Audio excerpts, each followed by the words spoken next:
পেয়ে গেছে। আসসালামু আলাইকুম, আশা করি সকলে ভালো আছেন। তো আলহামদুলিল্লাহ, আল্লাহর রহমতে আমি ভালো আছি। তো আপনারা কেমন আছেন কমেন্টে জানাবেন। তো আপনাদের জন্য একটা নতুন ভিডিও নিয়ে আসলাম। তো আশা করি এটা শেষ পর্যন্ত দেখলে আপনারা অনেক কিছু শিখতে পারবেন এবং অনেক কিছু জানতে পারবেন। আপনারা শেষ পর্যন্ত দেখবেন, সেই আশা রেখে আমার ভিডিওটা শুরু করলাম। আমরা ফজরের পরে ঘুম থেকে উঠে উজু করলাম, নামাজ পড়লাম। তো নামাজ শেষে আমার সাথে ছিল আমার প্রাণপ্রিয় বন্ধু মোহাম্মদ মিজানুর রহমান। তো আমি সকালে আমরা পথের মধ্যে দাঁড়িয়ে কিছুক্ষণ কথা বললাম। তারপর আমি সকালে মাদ্রাসার উদ্দেশ্যে রওনা হলাম। তো মাদ্রাসা যাওয়ার সময় পথের মধ্যে আমাদের একটা নুরানি মাদ্রাসা আছে। তো সেটাতে ঢুকলাম, একটু দেখলাম সেখানে পরীক্ষা চলতেছে। আমাদের পরীক্ষা শেষ। তো সামনে দেখতেছেন আমাদের মাদ্রাসা 2000 রেজাউল ইসলামিয়া নজির ইসলামিয়া দাখিল মাদ্রাসা। আমাদের মাদ্রাসার মধ্যে অনেক ভালো পড়ালেখা হয়। তো আমরা আজকে আমাদের ক্রীড়া প্রতিযোগিতা এখানে। তো আমরা ক্রীড়া প্রতিযোগিতায় অংশগ্রহণের জন্য আসলাম। তো আসার সাথে সাথে আমরা মাঠটা সবাই করে ফেললাম, পরিষ্কার করে ফেলতেছি সবাই মিলে। তো আমরা কিছুক্ষণ দুষ্টুমি করলাম। আমার ভাই তানবীর, ছোটো ভাই তানবীর, সে আমাদের ক্লাসে পড়ে কিন্তু বয়সে ছোটো এবং সে অনেক দুষ্ট এবং অনেক লজ্জাবোধ করে। তার সামনে যখন মোবাইলটা নিয়ে গেলাম, সে অনেক লজ্জা পাইছে। তো আপনারা দেখতেছেন আমাদের আজকের আয়োজন শুরু হচ্ছে। আমরা বাঁশ কেটে আনলাম, বাসায় এনে তারপর সেগুলো রেডি করতেছি বারের জন্য। তো এখন আমার বন্ধু ইয়াসিন একটু দুষ্টুমি করতেছে, সে শুয়ে আছে। তো আমরা বারগুলো এখানে দিয়ে দিচ্ছি, জায়গা মতো ঠিক করে ফেলতেছি, মাঠটা পরিষ্কার করে ফেলতেছি। আপনারা দেখতেছেন। আপনাদের জন্য একটি গুরুত্বপূর্ণ কথা, সেটা হচ্ছে আপনারা যে ওয়াশরুমটা দেখতেছেন সেটা হচ্ছে আমাদের মাদ্রাসার ওয়াশরুম। তো যারা পথচারী আছেন, যারা দেখতেছেন, তারা যে কোনো সময় এখানে আসতে পারেন, কোনো সমস্যা না, আমরা বাধা দিব না ইনশাল্লাহ। এটা আমাদের সবার ব্যবহারের জন্য ইনশাল্লাহ। তো আপনাদেরকে একটু দেখিয়ে দিলাম। তো আপনারা দেখতেছেন আমাদের মাদ্রাসা সব কিছু রেডি হয়ে গেছে। তো আমরা হুজুর বললাম তো আমাদের সবাইকে রেডি হয়ে আসার জন্য। আমরা রেডি হয়ে গেলাম খেলার জন্য। আমাদের সাথে নবম শ্রেণীর সাথে খেলা আজকে। তবে আমরা সবাই রেডি হয়ে গেলাম। হুজুর দেখতেছে আমাদের সাথে নবম শ্রেণীর সাথে খেলা শুরু হয়ে গেছে। তা আপনারা দেখতেছেন।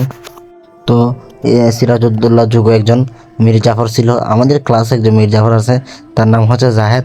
সে কি করছে জানেন? সে আমাদের দলে না খেলে নবম শ্রেণীর দলে চলে গেছে। তাদের একজন ছেলে কম হওয়ায় তারা ওকে নিয়ে নিছে, সেও চলে গেছে মীর জাফরই ঘর আমাদের সাথে। এত বড় বাটফারি, এত বড় সিটিং বাজে আমি আর কোনোদিন দেখি নাই। আমার বন্ধু তাই বলে মাফ করে দিলাম, না হয় অনেক কিছু করতাম তার সাথে। সুন্দর হয়েছে। আমার ইয়াসিন ভাই সহ ছিল, হাবিব ভাই ছিল, তারপর আরও অনেকজন ছিল, অনেক সুন্দর ভালো খেলছে। হাসান ভাই সহ আমাদের এই মাওলানা ইমরান হোসেন আল কাদের হুজুর রেফারি হিসেবে ছিলেন, উনি খেলা পরিচালনা করেছিলেন। তো আলহামদুলিল্লাহ হুজুর ভালো খেলা পরিচালনা করতে অবশেষে আমাদের জয় হলো। আমাদের জয় হওয়া অনেক কঠিন ছিল, কিন্তু অনেক কষ্ট করে জয় হলাম। জয় খেলার মধ্যে কেউ কাউকে গোল দিতে পারে নাই। অবশেষে আমাদের পেনাল্টি হয়েছিল। তো পেনাল্টির মধ্যে আমরা জিতে গেছি। তো আজকে খেলা ছিল 3টা। প্রথম আমাদের সাথে ছিল নবম শ্রেণীর, এরপরে ছিল পঞ্চম শ্রেণী আর সপ্তম শ্রেণী, এরপরে ছোটদের ছিল। তো আমরা সম্পূর্ণ খেলা আপনাদের দেখানোর জন্য চেষ্টা করব। তখন পেনাল্টি শুরুর মধ্যে আমাদের বড় ভাইয়েরা নবম শ্রেণীর ছাত্ররা পেনাল্টি করতেছে। তারা কেউ গোল দিতে পারে না, একটাও দিতে পারে না। আমরা 2টা করার মাধ্যমে আমাদের জয় সম্পূর্ণ হলো।